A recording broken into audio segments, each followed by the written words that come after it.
Good morning, everybody, and thank you for that introduction. It's very gratifying to see that so many people were here yesterday afternoon and yesterday during the course of the sessions, attending these conferences and seeing a bit of a resurgence in a sector that over the last couple of years has been challenged, I think is probably a fair way of putting it. This is the first presentation that Fundalara has made at a conference in the last 2 years since I joined in April 2012. We had one in May.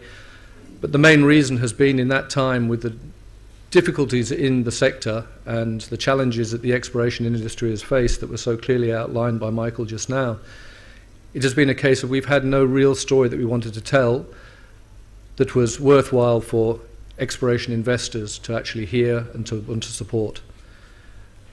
Last 2 years has been very much a case of following what we needed to do to bring Fundalara back into a ready state for exploration and moving forward.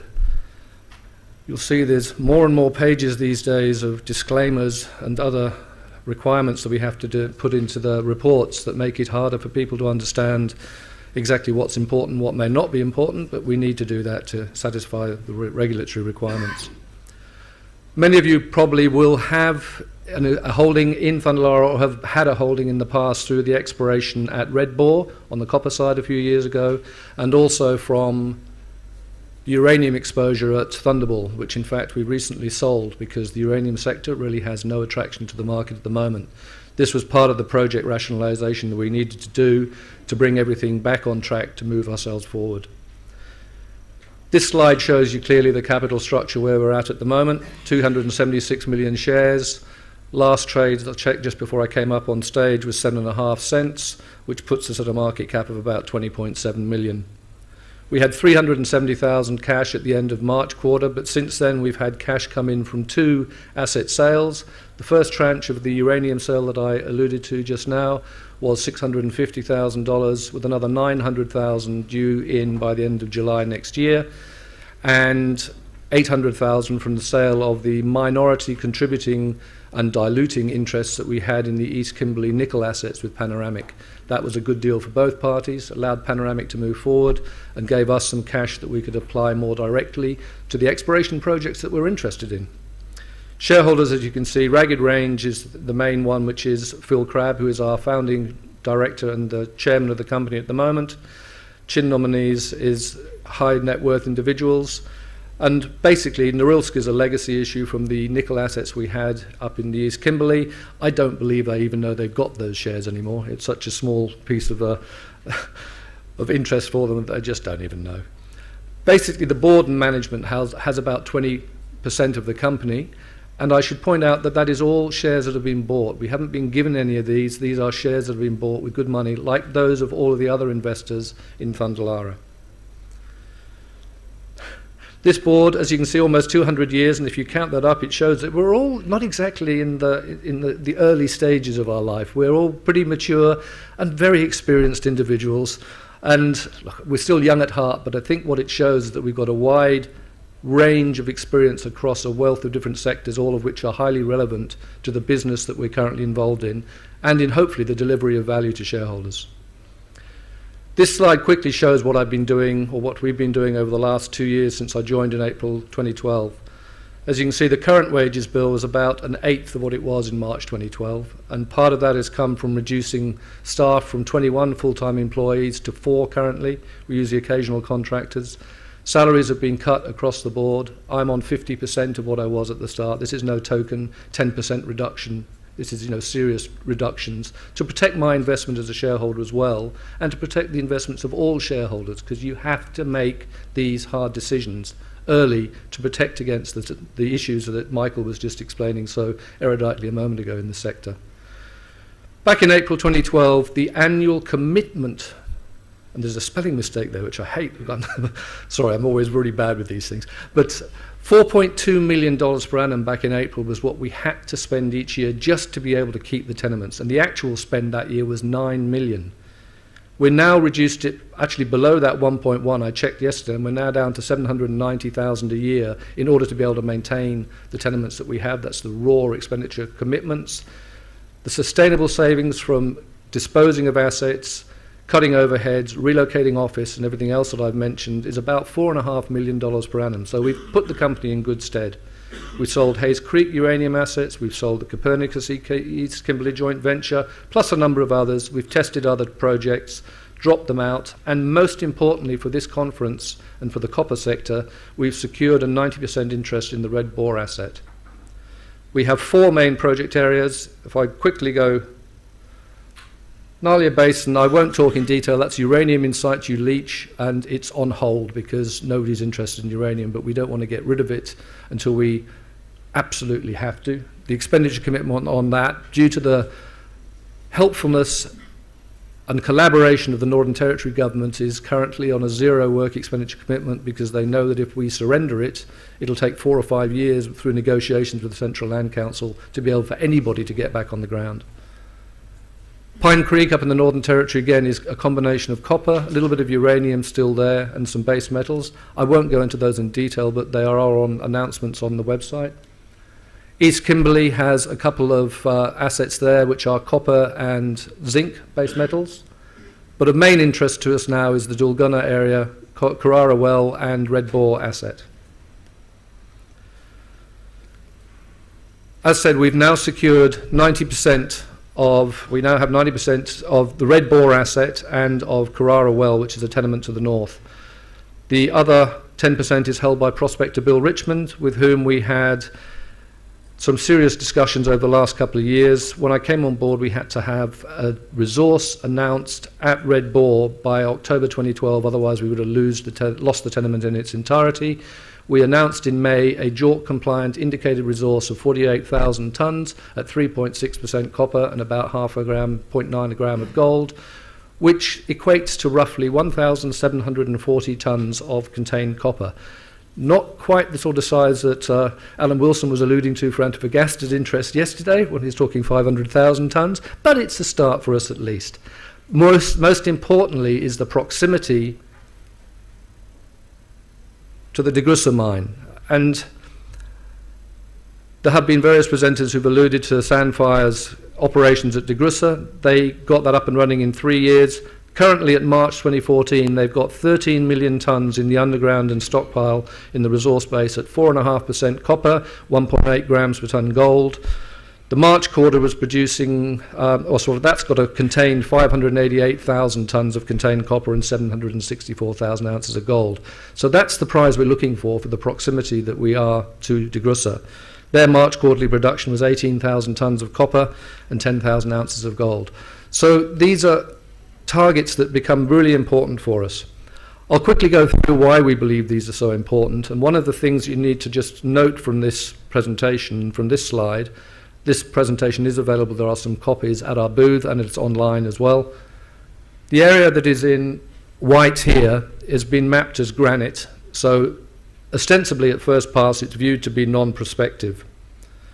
However, I will show you why we believe that this has some real significance in a moment.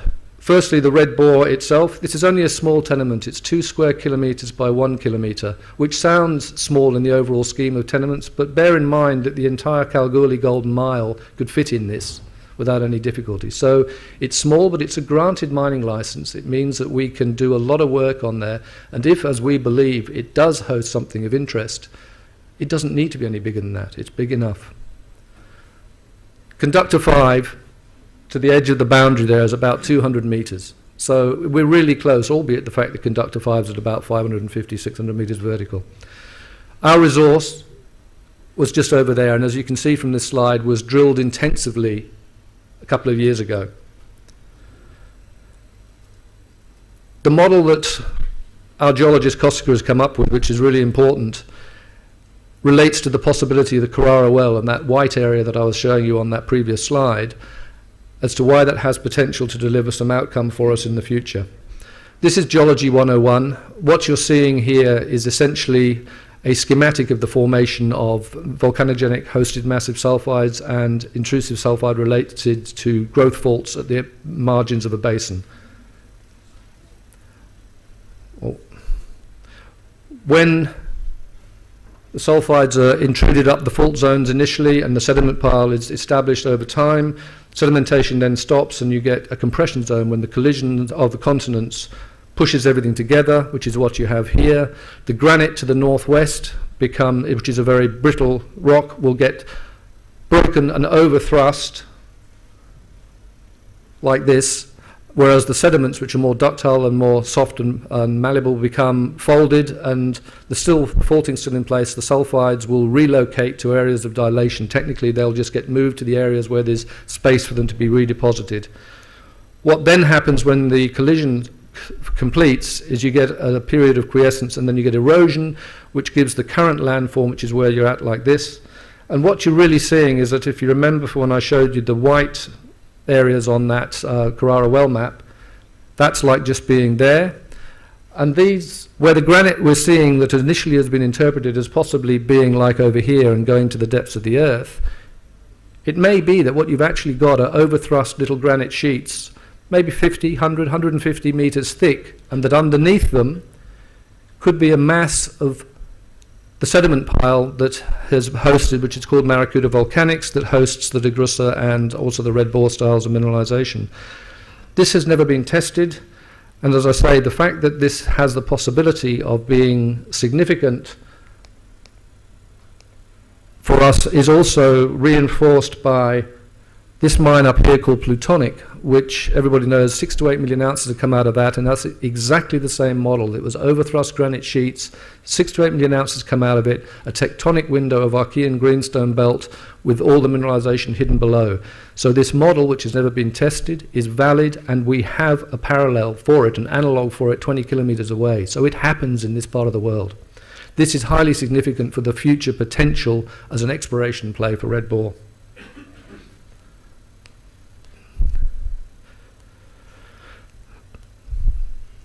The recent work we've done at Red Bore has been to test the model at the Red Bore Gossan itself of what had happened with that mineralization. The previous geologists had tested to try and find a conductor 6. It wasn't there. That was not what it was.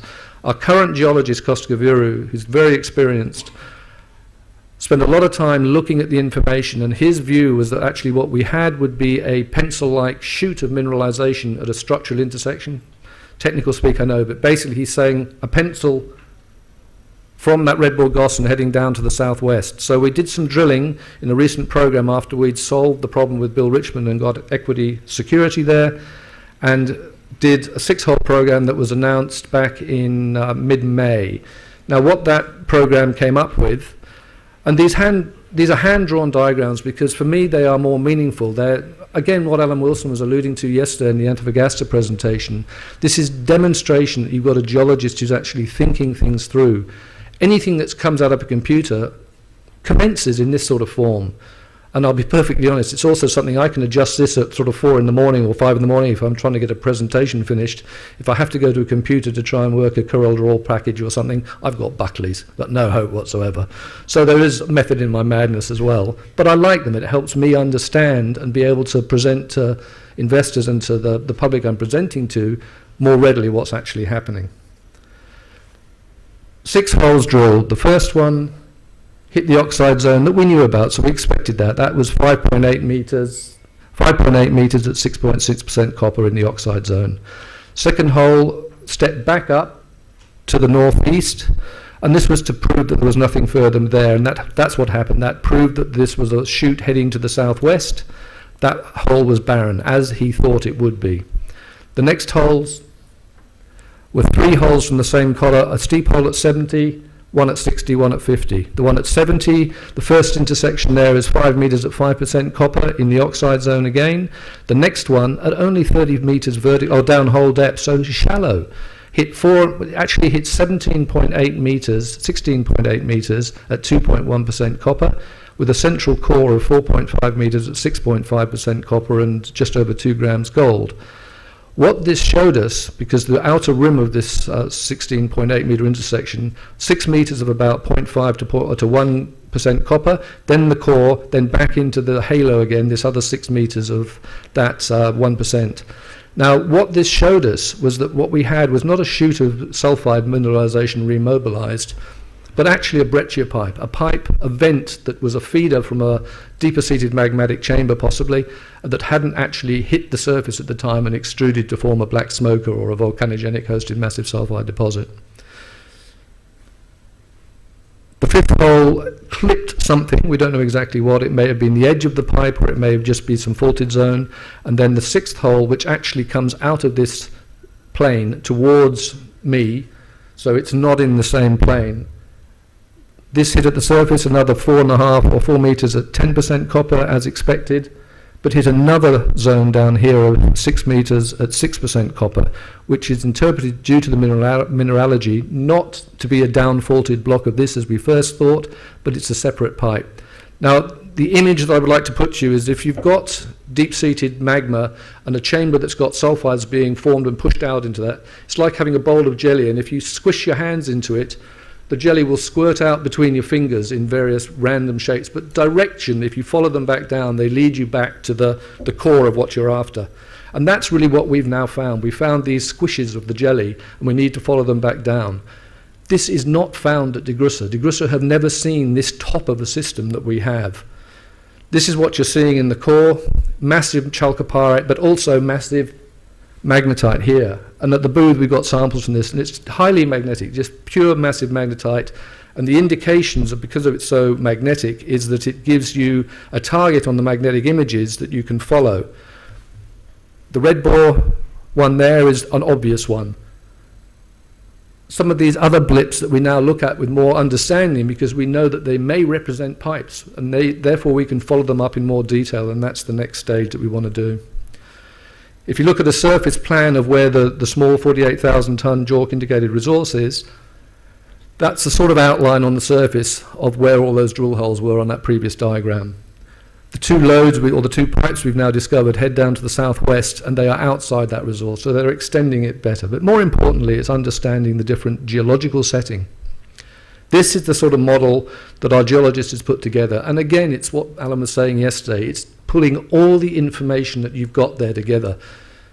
Drilling, assay data, geology, structure, geochemistry that's in there, XRD work, petrology, petrography, everything gets pulled together. And if he's not comfortable that every single bit of empirical evidence that he's gathered can be explained by his model, then he revises his model till he's happy that he's got something. This is real thinking geology, and it's what is the basis of being able to find new deposits. What we have is we're right at the top here in this vent. The red bore Gossan is exposed because the erosion took down the current land level to cut into where the pipe actually never hit the surface at the time that it was in place. As we move down the system, there's the possibility that right at depth here what we have is a porphyritic body or a body of igneous rock, an intrusive body, and that from that it's pushed up through the sediment pile a number of different chutes that are the squishes that I was talking about of the jelly. This is all different to what is understood to be at DeGrussa. It's not VHMS, it's intrusive, and that's relevant because it's not been looked at our location before. Again, the mag map that shows all the historical drill holes. Some of them did drill just around these little blips, but they didn't find anything at the time, apart from minor anomalies in the elements that, if you understand that these could represent pipes, they now become significant. We'll do downhole EM down here and allow us to follow up the further targets that we now think we have. Of real significance, though, is if we find that each of these pipes is pointing in a different direction, you may find that we have the possibility of something like this or some other targets that may be one of those massive sulfide bodies or the large intrusive body at depth. This shows the complexity there. People ask why we haven't done sort of EM. There has been EM done, but geologically it's a very complicated area. There are black shales within the system which will totally confuse your EM signals unless you fully understand the geology. You've got to do geology first. So basically, we're not just red bore at the moment, but red bore is our immediate target to follow up the drilling. We've got downhole EM being done at the moment. We need a new program of work. Carrara well represents the possibility of further Dulgunna mineralization. We have Alamba, as you can see from this sheet. Alamba's up in the Northern Territory. I'm not going to go into detail here on that, but that has copper targets in it as well as zinc and also some uranium. And then in the East Kimberley, you've got Frank Hill, which has got native copper in mafics at 180 metres, fresh rock, which is just bizarre. We don't know what that is yet. And we can't sample it because it's got a sampling issue when you're trying to deal with stuff like that. And Sophie Downs is copper and zinc. So Fundalara, Red Boar is the immediate target. Carrara Well has real potential in its own right as follow-up. And we have another 7 different targets, all of which have geological merit. We believe that Fundalara currently offers investors a real opportunity to recover from the difficult times that we've all faced over the last couple of years. We're active, we're doing things that involve serious geological modelling and thinking, we're testing. We've got $1 million in the bank at the moment, which won't last us forever, but as I say, we've cut our overheads down to a total year expenditure of about $700,000. So we've got something in the order of a year in the bank at the moment, allows us to do the next stage. We really like it. We think it's got some real potential now, and it's so close to DeGrussa that you've got that attraction for the market too. Thank you all very much for listening. Ladies and gentlemen, please thank Tony Lofthouse, who I believe would be just